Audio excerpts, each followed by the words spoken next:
नमस्ते। वाद विवाद प्रोग्राम में आप सभी दर्शक लोग के स्वागत करत हैं जा और ये आज के ई प्रोग्राम में हमने आमंत्रित कर लिए हैं जा एगो कार्डियक सर्जन के यानी डॉक्टर धर्मेश रामलगन जी के और फ्रांस से आल हुअन मॉरिशस में त इनकर से आज हमने बातचीत करब जा और इनकर संगे इनकर अनुभव इनकर जो हॉबी बातें इस सब के बारे में जानकारी प्राप्त करब जा।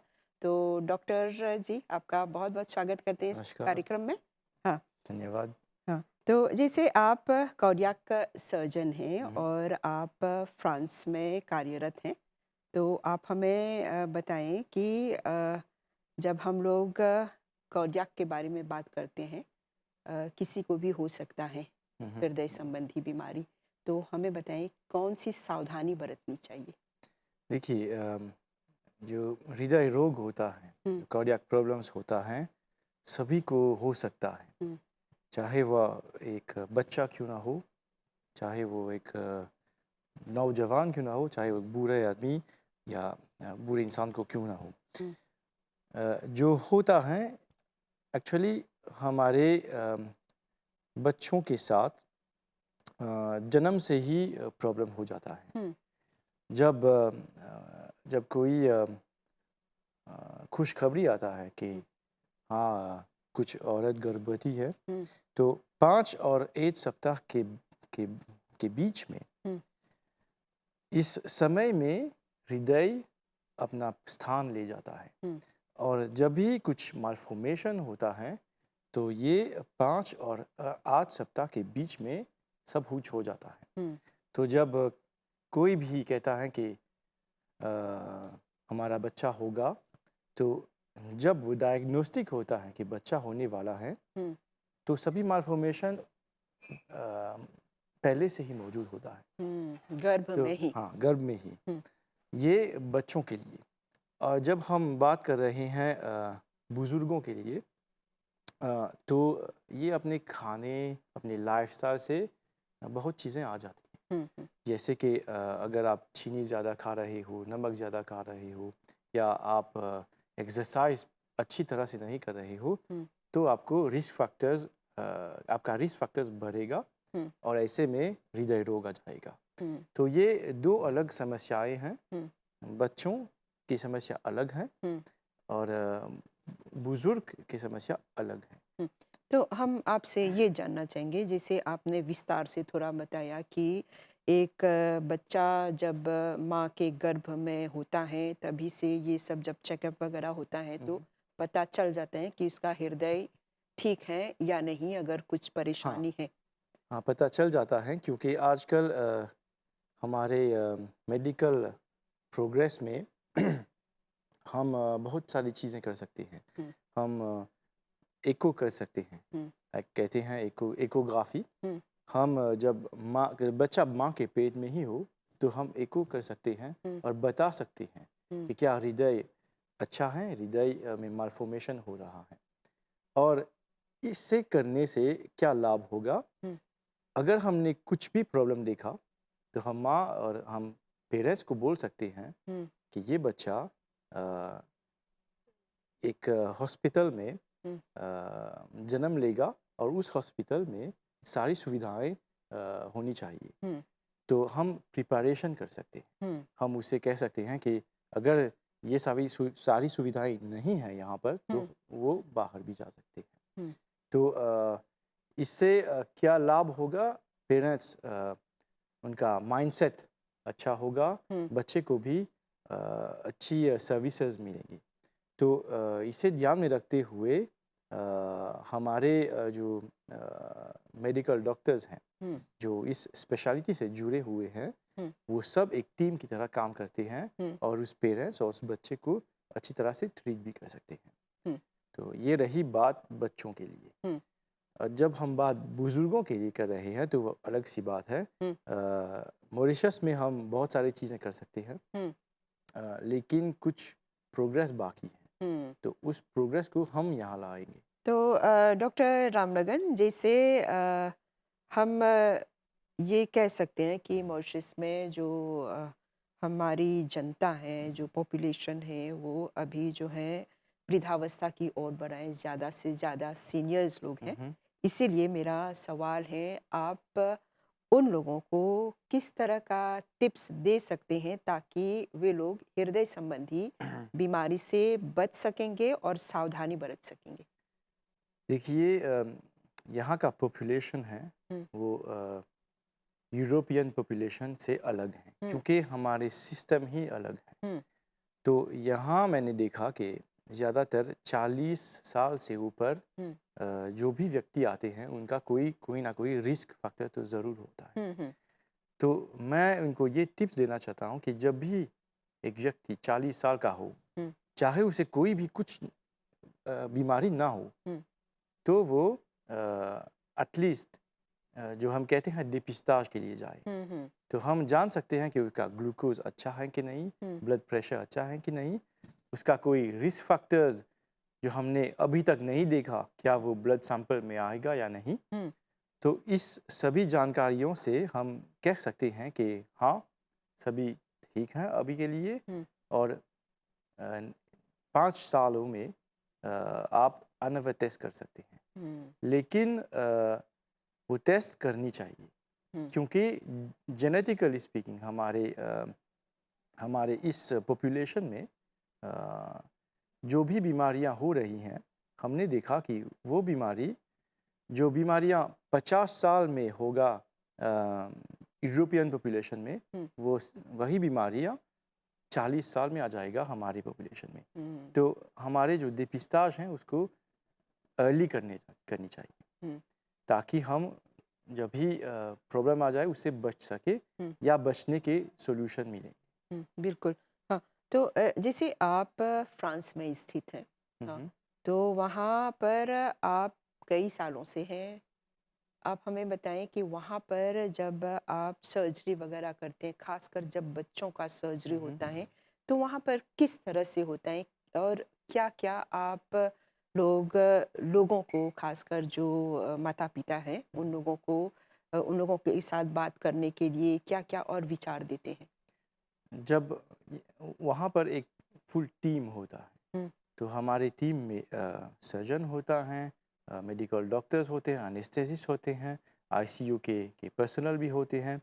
तो हम एक टीम की तरह सोचते हैं। हुँ, तो जब भी एक डॉक्टर किसी बच्चे के हृदय को सुनता है, तो हमें कहता है यहाँ पर कोई ना कोई प्रॉब्लम हो रहा है। हुँ, तो हम क्या करते हैं, हम एको करते हैं। हुँ, उस एकोग्राफी के ज़रिए हम बोल सकते हैं कि कहाँ पर बीमारी है कि नहीं, हुँ, और बीमारी हो उसका मतलब सर्जरी नहीं है। हुँ, हुँ, उसका मतलब है कि इस बच्चे को रिस्क होता है। हुँ, तो हम एक टीम की तरह डिस्कस करते हैं, हुँ, हम विवाद करते हैं और कहते हैं कि ये बच्चा सर्जरी के लिए क्वालिफ़ाई होता है कि हुँ, नहीं। हुँ, और हुँ, जब वो क्वालिफ़ाई होता है, तो हम बच्चे को, माँ-बाप को, सभी को कंसल्टेशन में बुलाते हैं हुँ, और उनको सभी जानकारियाँ देते हैं। हुँ, हुँ, और जानकारियाँ देते समय हम ये भी बोलते हैं कि क्या रिस्क होते हैं। हुँ, ये ज़रूरी नहीं कि रिस्क ऑपरेशन में हो। हुँ, हुँ, ये ज़रूरी ये बातें ज़रूरी हैं क्योंकि हमें बताना चाहिए कि रिस्क क्या होगा अगर ऑपरेशन ना हो तो। हुँ, तो ये सब हम पेरेंट्स को देते हैं पहले से ही। पहले से ही। हाँ, और जब भी सभी जानकारियाँ उन्हें प्राप्त हो, तो वो अपना डिसीज़न लेते हैं। हुँ, वहाँ के सिस्टम तो आई मीन बहुत डेवलप सिस्टम होता है। हुँ, हुँ, तो वे ज़्यादा सोचते नहीं हैं हुँ, क्योंकि वे जानते हैं कि उनके आगे पीछे तो एक बहुत बड़ा टीम होगा। हुँ, हुँ, ये सिचुएशन मॉरिशस में नहीं है हुँ, क्योंकि मॉरिशस में हमारे जो ह्यूमन रिसोर्स हैं वो बहुत कम है। हुँ, क्वालिफ़ाइड ह्यूमन रिसोर्स बहुत कम है इस क्षेत्र में। हुँ। आपसे हम ये जानना चाहेंगे कि जैसे आप फ्रांस में कई सालों से कार्यरत हैं। हुँ, थोड़ा-सा अगर हम आपका जो व्यक्तिगत है उस पर 1-2 सवाल हैं। हाँ। हाँ, तो एक कार्डियक सर्जन होने के नाते आपका कोई ऐसा एम्बिशन था, हॉबी था? देखिए मैंने ये स्पेशलिटी मैं जब 10 साल 10-11 साल का था, हुँ, तो मेरे पिताजी गुज़र गए। हुँ, उनका हृदय रोग था। तभी मैंने ये तय किया हुँ, कि मैं वो काम करूँगा जिससे उसे रोग हुआ और जिसके उसकी देहांत हो गई। हुँ, तो मैंने ये ठान लिया था कि अगर मैं मेडिसिन करूँगा तो यही करूँगा। हुँ, तो अब एक जंग शुरू होती है। हुँ, हुँ, तो मैंने अपनी पढ़ाई रॉयल कॉलेज क्यूपिप में की, फिर मैं फ्रांस गया, हुँ, वहाँ पर कंपटीशन बहुत है। हुँ, हम जानते नहीं पाते कि अगर कंपटीशन होता है, तो क्या हमें सीट मिलेगा, क्या हमें स्पेशलिटी मिलेगा। हुँ, तो मेरा मानना है कि मैंने बहुत मेहनत की हुँ, और ऊपर वाले की कृपा से हुँ, मैं उस जगह पर पहुँच गया। हुँ, और जब मैं उस जगह पर पहुँच गया तो मैंने देखा कि मैं सिर्फ़ बुज़ुर्गों को भी नहीं, हुँ, बच्चों को भी ट्रीट कर सकता हूँ। हुँ। तो मैंने ये सब कुछ किया। अ, कितने सालों से आप फ्रांस में हैं? 20 साल से 20 साल से और आप इसी क्षेत्र में हैं। इसी क्षेत्र में। हुँ, पहले जब हम काम शुरू करते हैं तो वो जनरल होता है। हुँ, हुँ, फिर हम स्पेशलिटी में जाते हैं हुँ, और स्पेशलिटी में जाते समय और भी कॉम्पिटिशन होता है। हुँ, हुँ, और जब आप सीनियर पोजीशन में आते हैं, कंसल्टेंट सीनियर पोजीशन में आते हैं, वो एक और कॉम्पिटिशन होता है। हुँ, तो मैंने ये सब कुछ किया हुँ, और जब मैंने देखा कि आज मैं ट्रांसप्लांटेशन कर रहा हूँ, बच्चे को ट्रीट कर रहा हूँ, बुज़ुर्गों को ट्रीट कर रहा हूँ, तो मैंने सोचा कि अब समय आ गया हुँ, कि मैं ये सब अपने देश में लाऊँ। हुँ, तो ये सब मैंने एक तकरीबन 2 साल से शुरू किया हुँ। और पॉपुलेशन को अच्छा लग रहा है। हाँ, ये यानी 2 साल से आप मॉरिशस आ जा रहे हैं हाँ, मैं और आता-जाता अपना हूँ। जो अनुभव है, एक्सपर्टीज़ जो है, हुँ, वो यहाँ पर हाँ, भी आप उपलब्ध करा रहे हाँ, हैं। हाँ, हाँ। तो क्या क्या अनुभव प्राप्त हुआ है अब तक के 2 साल के एक्सपीरियंसेस में? इन 2 सालों में हमने बहुत कंसल्टेशंस भी किए, हुँ, अवेयरनेस किए। हमने देखा कि बहुत सारे मरीज़ों को पता नहीं होता कि उनको क्या प्रॉब्लम हो रहा है। हुँ, तो हम इस पर बहुत काम कर रहे हैं। हुँ, हुँ, जैसे कि बच्चों के लिए हम एको कर रहे हैं। मेरा एक टीम पार्टनर है हुँ, प्रोफ़ेसर ब्राउन जो साउथ अफ्रीका से आता है हुँ, और मेरे साथ टीम वर्क करता है। हुँ, तो हम बच्चों को देखते हैं और उन्हें कहते हैं कि अगर प्रॉब्लम है तो क्या प्रॉब्लम है? अगर प्रॉब्लम नहीं है तो सब कुछ ठीक, हुँ, आप जा सकते हैं। हुँ, लेकिन अगर प्रॉब्लम हो तो हम कहते हैं कि क्या सॉल्यूशन भी होता है। हुँ, हुँ, तो हमने अम, बुज़ुर्गों का ऑपरेशन भी किया, हमने बच्चों का ऑपरेशन भी शुरू करना किया हुँ, हुँ, और ख़ासियत ये है कि एक मॉरिशन ये कर रहा है, हुँ, जो अपने अपने पॉपुलेशन को समझ सकता है। हुँ, हुँ, ये अब तक नहीं था। हुँ, हुँ। हमें बताएँ कि आप जो है फ्रांस में हैं, इतने सालों से हैं, फिर भी आपकी जो हिंदी है, तो इसको बोलने के लिए जो प्रैक्टिस है, वहाँ पर करते हैं या फिर ऐसे ही आपको हिंदी आ नहीं, जाती है? मैं इस साल हुँ, मैं पहली बार एमबीसी में हिंदी बोल रहा हूँ। हुँ, सालों से हुँ, मैंने हिंदी नहीं बोला। मैंने किसी के साथ वाद-विवाद नहीं किया। हुँ, मिलता हूँ कुछ इंडियंस के साथ लेकिन उनके साथ अंग्रेज़ी ज़्यादा चलती है। हुँ, तो मैंने हिंदी की पढ़ाई फ़ॉर्म 5 तक की हुँ, रॉयल कॉलेज क्यूपिप में। लेकिन जो भी चीज़ें मैं पढ़ता हूँ, जो मैं समझ जाता हूँ, जब वो मेरे दिमाग में आ जाता है, हुँ, तो वो निकलता नहीं। हुँ, तो ये ख़ासियत है मेरे लिए, तो भगवान की देन है, तो मैं इसका इस्तेमाल कर रहा हूँ। हाँ, यानी विदेश में रहते हुए भी कोई लोग कहते हैं कि जो है अब ये छूट गया, इस भाषा से अब क्या नहीं बोल सकते, लेकिन आप में जो इस तरह बोलने का जो मुझे अपन फ्लुएंसी है। मुझे अपने कल्चर पर गर्व है, हुँ, क्योंकि बहुत सारे लोग बोल रहे हैं कि भाई इंडियन कल्चर बहुत पीछे हैं, यूरोपियन कल्चर बहुत आगे हैं। मैं ऐसा नहीं सोचता हुँ, और अगर हम आज देखते हैं, तो इस दुनिया में जो भी वैज्ञानिक रूप की तरह से आ रहा है, हुँ, वो हमारे शास्त्रों में लिखा हुआ है। हुँ, हुँ, और मुझे ये पता है क्योंकि मैं भी जैसे सभी व्यक्तियाँ कुछ कुछ ना कुछ पढ़ सकते हैं, हुँ, मैं भी भागवत गीता पढ़ लेता हूँ। हुँ, तो मुझे इस पर गर्व है। लेकिन मैं ओपनली नहीं बोलूँगा हुँ, क्योंकि मैं सभी का रिस्पेक्ट करता हूँ। हुँ, तो मैं अपने आप अपने घर में मैं प्रैक्टिस नहीं करता, हुँ। लेकिन हिंदी फ़िल्में ज़रूर देखता हूँ। हाँ, यानी सर्जन होने के बावजूद आप जो है अपने धर्म एवं संस्कृति के साथ जुड़े हुए हैं और जिस तरह से आप हाँ, वार्तालाप कर रहे हैं, हिंदी में बोल रहे हैं। हाँ, तो आपने इस भाषा को अभी तक अपने साथ जीवित हाँ, रखा है। हाँ, मैंने जीवित रखा और मैं अपने बच्चों को भी सिखा देता हूँ। वो लोग भी बोल लेते हैं। वह तो 3 और 2 साल के हैं, हाँ, बोल नहीं पाते लेकिन आप लेकिन उनसे हाँ, कम्युनिकेट करते हैं हाँ, हिंदी में ही, हाँ।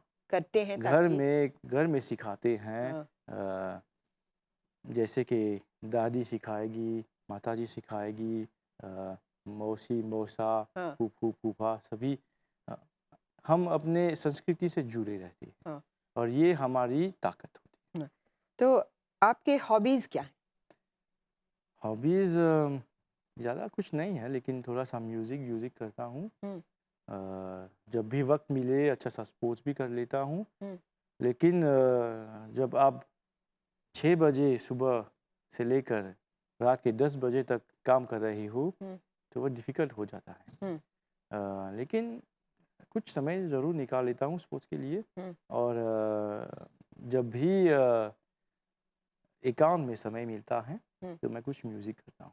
हुँ, लेकिन आजकल वो बहुत कम हो रहा है हुँ। क्योंकि ज़्यादा काम हो समय रहा है, नहीं समय नहीं समय नहीं है। है। हाँ, लेकिन कोशिश ज़रूर करता हूँ कि कुछ ना कुछ करें। हाँ। डॉक्टर हमेशा ये सलाह देते हैं कि रोज़ अ, एक्सरसाइज़ करना चाहिए, हाँ, व्यायाम करना चाहिए ताकि आपका जो स्वास्थ्य है वो ठीक रहे। हाँ। हाँ, तो आप क्या कहना चाहेंगे? जब भी मैं कुछ पेशेंट को कंसल्टेशन में देखता हूँ, तो मैं कहता हूँ कि आपको एक्सरसाइज़ करना चाहिए। तो वो पहले जवाब में आता है, हाँ, कल से मैं जिम जॉइन करूँगा। हुँ, मैं कहता हूँ कि जिम का मतलब व्यायाम नहीं होता। हुँ, अगर हम व्यायाम करेंगे तो पहले चले, हुँ, पैदल चले, हुँ, दौड़े और उसके बाद वक़्त मिले तभी जिम जाएँ। हुँ, क्योंकि हम इंसान हैं। हमारे 2 पैर होते हैं। ये 2 पैर चलने के लिए होते हैं, हुँ, बैठने के लिए नहीं। हुँ, तो हमें समय निकालना होगा और हमें अपने आप को रोज़ 30 मिनट्स या 1 घंटा दें। हुँ, इससे हमारे स्वास्थ्य को बहुत लाभ हो सकता है। जो भी मरीज़ हाइपरटेंशन में होता है, मैं नहीं कह रहा हूँ कि दवाई छूट जाएगा, हुँ, लेकिन दवाई के डोज़ अ, कम हो कम हो सकता है। सकते हैं। हुँ, तो ये सब कुछ लाभ होते हैं हाँ। एक्सरसाइज़ के लेकिन साथ। जैसे आपने कहा कि चलना चाहिए, ये अगर एक इंसान रोज़ 30 मिनट तक चले, हुँ, हुँ। तो उसके स्वास्थ्य के लिए ठीक रहेगा। हाँ, हुँ, श्वास के लिए, हृदय के लिए ही, हुँ, हमारे सभी आर्टरीज़ के लिए भी हुँ, क्योंकि जो हमारे शरीर में आर्टरीज़ और हृदय जो होता है, हुँ, वो एक प्रोसेस होता है। हुँ, जब भी हमारे आर्टरीज़ में खून आ जाता है, हुँ, तो वो ऐसा आ जाता है कि एक हृदय उस आर्टरी में खून डालेगा, हुँ, तो वो एक्सपांड होगा हुँ, और जब हृदय को फीलिंग आ जाएगा, तो आर्टरीज़ में फिर से उसका जगह लेना पड़ना। हुँ, तो ये इलास्टिसिटी मेंटेन करना हो तो एक्सरसाइज करना चाहिए। हुँ। जब ये इलास्टिसिटी छूट जाता है तभी हाइपरटेंशन होता है। हाँ, तो हमें बताएँ कि एक आदमी जो दिल का एक मरीज़ है, उसने ऑपरेशन किया, ऑपरेशन के बाद हुँ। कितने समय बाद वो फिर से चल सकता है, अपना एक्सरसाइज़ कर सकता है?